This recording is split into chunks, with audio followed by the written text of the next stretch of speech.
Under 19 Asia cup 2025 champion करा হবে ভারত নাকি বাংলাদেশ, পাকিস্তান নাকি শ্রীলঙ্কা। দেখেন এবারে अंडर 19 এশিয়া কাপে যথেষ্ট শক্তিশালী দল আমরা।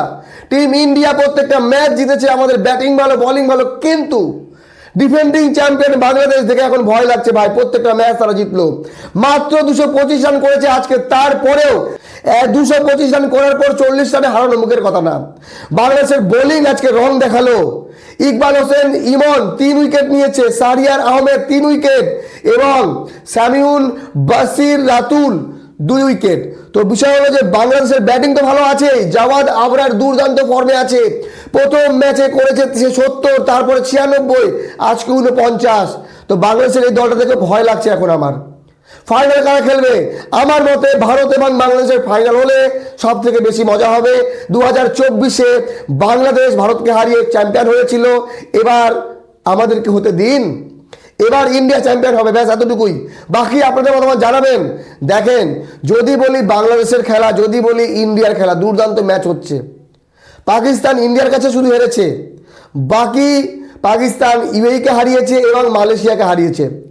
পাকিস্তান একেবারে খারাপ ব্যাটিং করে না, তারা দুর্দান্ত ব্যাটসম্যান আছে তাদের। আর যদি বলি ইন্ডিয়ার বৈভব সূর্যবংশী যেমন ফর্মে আছে, তবে গতকাল যেভাবে অভিজ্ঞান কুন্ডু 209 রানের দুর্দান্ত ইনিংস খেললো, সৌম্য সরকার রেকর্ড প্রায় ভেঙে দিচ্ছিল। যদিও সৌম্য সরকার এবং অভিজ্ঞান কুন্ডু দুজনেই এখন যৌথভাবে 209 রান হাইয়েস্ট স্কোরে আছে अंडर 19 এশিয়া কাপে। বাকি যদি বলি বাংলাদেশের বোলিং ব্যাটিং সবই ঠিক আছে, খালি ভালো খেলতে হবে যদি পাকিস্তানকে হারাতে হয়। আপনাদের কি মনে হয় বাংলাদেশ পারবে না পাকিস্তানকে হারাতে? অবশ্যই পারবে। বাংলাদেশ যেমন খেলছে এরকম খেলতে থাকুক, তাহলে পাকিস্তানকে হারানো কোনো ব্যাপার না। পাকিস্তানকে হারিয়ে বাংলাদেশ চলে যাক ফাইনালে, আর আমরা শ্রীলঙ্কাকে হারিয়ে চলে যাব ফাইনালে, তাহলে হবে আসল মজা। ফাইনাল 19 তারিখ, আগামী 19 তারিখ সকাল 10:30 থেকে ম্যাচ শুরু হবে, বাংলাদেশ, পাকিস্তান, ইন্ডিয়া এবং শ্রীলঙ্কা।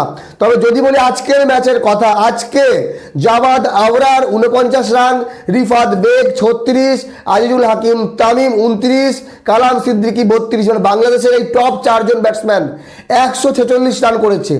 একসময় মনে হচ্ছিল বাংলাদেশ 300 রান তো করবেই, কারণ 156 রানে মাত্র 2 উইকেট বাংলাদেশের। কিন্তু হঠাৎ করে আবার বাংলাদেশের উইকেট পতন শুরু হয়, একে একে আসে আর যায়, 191 রানে 8 উইকেট নেই। তখন মনে হচ্ছে বাংলাদেশ মনে হয় ম্যাচ হারবে আর সেমিফাইনাল হবে ভারতের সঙ্গে।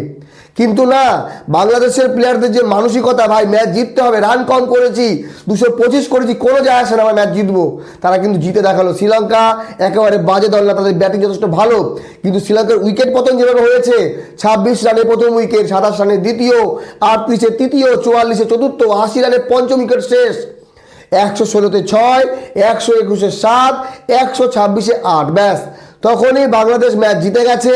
তখনই নিশ্চিত বাংলাদেশ কার সাথে সেমিফাইনাল খেলবে। শ্রীলঙ্কা এইভাবে মুখ থুবড়ে পড়বে হয়তো তারা কল্পনা করতে পারেনি। শ্রীলঙ্কা ভালো বোলিং করেছে, সেই জন্য রান হয়েছে 225, কিন্তু 226 রানের টার্গেট চেস করতে পারলো না, 40 রানে হারলো। তো group A, group B, 2 group থেকে 4টি দল সেমিফাইনালিস্ট পেয়ে গেছি আমরা। গ্রুপ এ থেকে ইন্ডিয়া এবং পাকিস্তান, গ্রুপ বি থেকে বাংলাদেশ এবং শ্রীলঙ্কা। কারা খেলবে ফাইনাল কমেন্ট করে জানাবেন। ভালো থাকবেন সবাই, ধন্যবাদ।